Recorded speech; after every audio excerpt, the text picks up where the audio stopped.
تم نے اس کے حضور پیش ہونا ہی ہونا ہے. اس کے حضور جانے سے تم بچ نہیں پاؤ گے، چھٹکارا نہیں، رستگاری نہیں. ایک ایک عمل کا تمہیں حساب دینا ہوگا، ایک ایک حرکت اور ایک ایک سکنت تمہاری تشت بام ہوگی.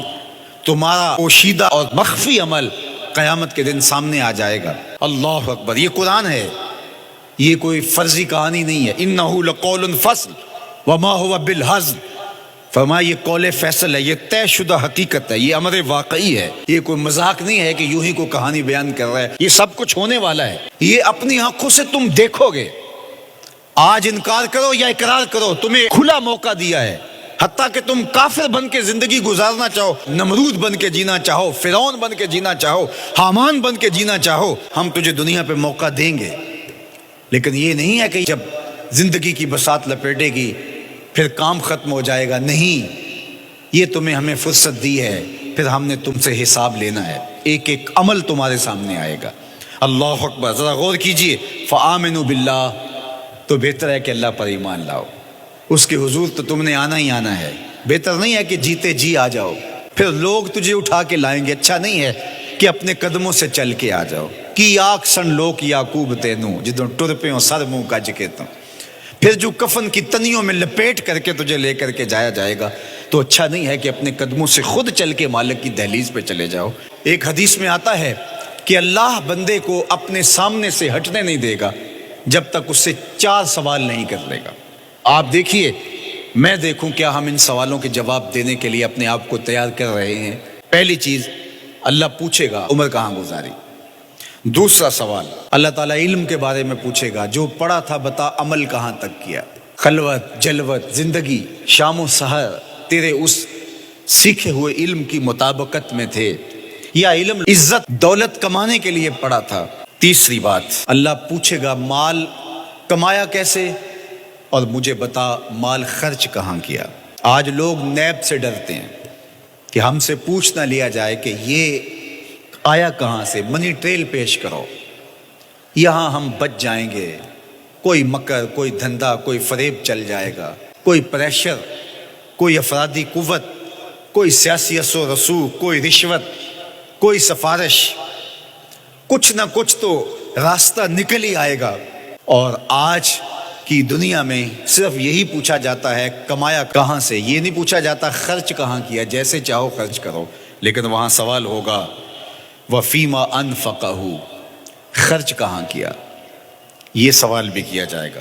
وَعَنْ جِسْمِهِ فِيمَا أَبْلَاهُ، اور جسم کے بارے میں پوچھا جائے گا، اس جسم کو دی ہوئی توانائیوں کو خرچ کہاں کیا. بعض روایت میں عن شبابہ فیما ابلاہ، جوانی کے بارے میں پوچھا جائے گا، تیری جوانی کے خوبصورت دن کہاں گزرے.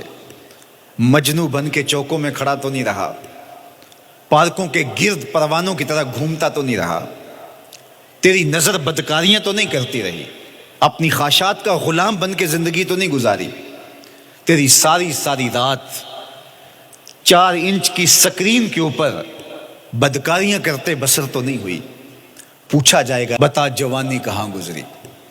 جوانی مستانی ہے یہ کہہ کر کے تو نے ہر ضابطے سے چھٹی تو نہیں کر لی تھی، یا جوانی کے تقدس کو تو نے محفوظ کیا اور راتوں کی تنہائیوں میں اللہ کے حضور سجدہ ریزی کرتا رہا.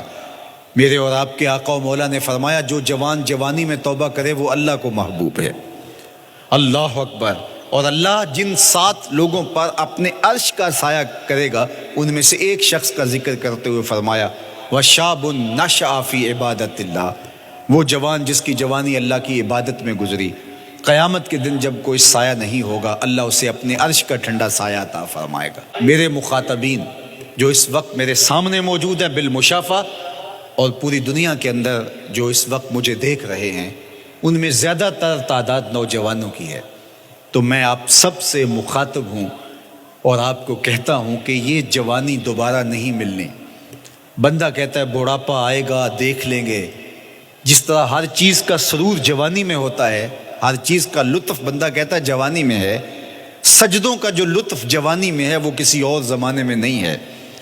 اپنی پیشانی کو سجدوں سے آشنا کرو، اپنی جوانی کو مثل سحر بے داغ رکھنا، اپنے شباب کو الجھنے نہ دینا، اپنے شباب کے تقدس کو پامال نہ ہونے دینا۔ اس کائنات کا بہترین چہرہ وہی ہے جو جنسی کالک سے محفوظ ہے۔ اپنے تقدس کو مجروح نہ ہونے دینا۔ تمہاری زندگی شبنم سے پاکیزہ تر رہے، سحر سے پاکیزہ تر رہے۔ تمہاری جوانی اتنی خوبصورت ہو کہ محمد عربی کو رشک آئے تمہاری جوانی پر۔ اپنی جوانی کو آوارگی میں بسر نہ کرنا، اپنی اس جوانی کو دین کے لیے وقف کرنا۔ سحری کے سجدوں میں آنسو بہا کر کے جوانی کا لطف کشید کرنا۔ جوانی کا لطف اور مزہ رب کے ساتھ محبت اور رب کے ساتھ عشق کرنے میں ہے۔ جوانی کے اندر دل کی بے تابیاں، دل کی بے چینیاں اور دل کی بے قراریاں ذرا مسلح پہ لے کے آؤ۔ عشق کرنا ہے تو کسی آوارہ سے نہیں، عشق کرنا ہے تو رب العالمین سے کرو، آمنہ کے لال سے کرو، تو پھر دیکھنا کہ یہ جوانی کیا نور بخشتی ہے۔